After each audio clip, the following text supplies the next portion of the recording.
లేవగానే ఏదో ఇప్పుడంతా రకరకాలుగా అలవాట్లు మారిపోయాయి కదా, అందరం ఉపాహారం అంటే టిఫిన్, పొద్దున్నే టిఫిన్ తింటాం, బాగానే ఉంది.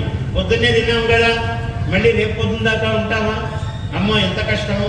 మధ్యాహ్నం మళ్ళీ భోజనం, దానికి ఇంగ్లీష్ పేర్లు పెట్టుకుంటాం. ఇప్పుడంతా లంచ్ డిన్నరు అనుకుంటాం అందరం. అంటే మన భాష మర్చిపోయాం. అన్నం తినటము భోజనం చేయటము అనే పదాలు వాడాలి అందరూ. కాబట్టి మధ్యాహ్నం మళ్ళీ భోంచేస్తాం. మధ్యాహ్నం భోంచేస్తే మళ్ళీ ఊరుకుంటామా? సాయంత్రం మళ్ళీ రాత్రికి భోజనం. ఇలా రోజుకు 3 పూటలు నిత్యానందకరి తింటుంటేనే ముఖం హాయిగా ఉంటుంది, ఎప్పుడు ఆనందంగా ఉంటాడు.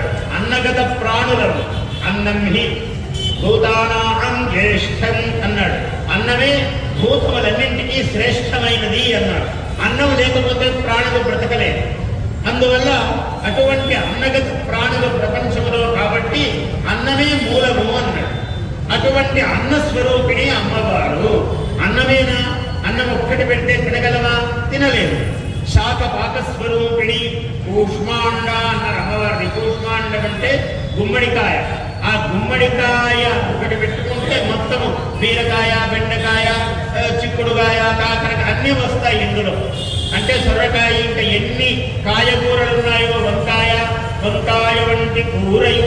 ఓ మహానుభావుడు పద్యం చెప్పాడు, వంకాయను ఎలా అయినా చేయొచ్చు, ఇలా చేయొచ్చు, అలా చేయొచ్చు, ఏది కాకుంటే ఊరికే నిప్పుల మీద మార్చొచ్చు, దాంట్లో ఉప్పేసుకుని తినవచ్చు.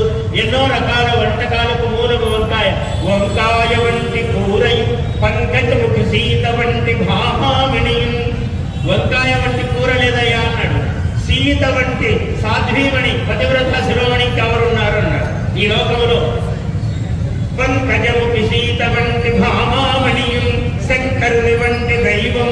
శంకరుని వంటి దైవం ఎవరున్నారయ్యా? శీఘ్ర వరప్రసాది. ప్రతివాడు శంకరుడు శివుడు గురించి తపస్సు చేస్తాడు. అంటే భోళా శంకరుడు అన్నాడు. ఆయన వెంటనే వరం ఇచ్చేస్తాడు.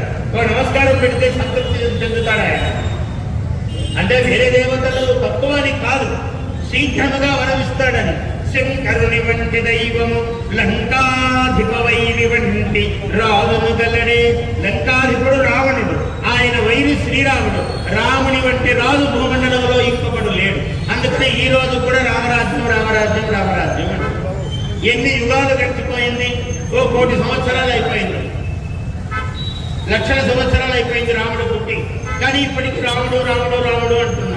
ఎందుకంటే ప్రజల కోసము తన ప్రాణమును, భార్యను, ప్రాణము కన్నా ఎక్కువ సీతాదేవి, అటువంటి సీతాదేవిని వదలడానికి కూడా వెనుకాడలేదు ఆయన. ఎంత త్యాగము, ఎంత గొప్పవాడు. అందువల్ల రాముడు రాముడు అంటున్నాం ఈ రోజు కూడా. Please subscribe to our YouTube channel. Like and share this video.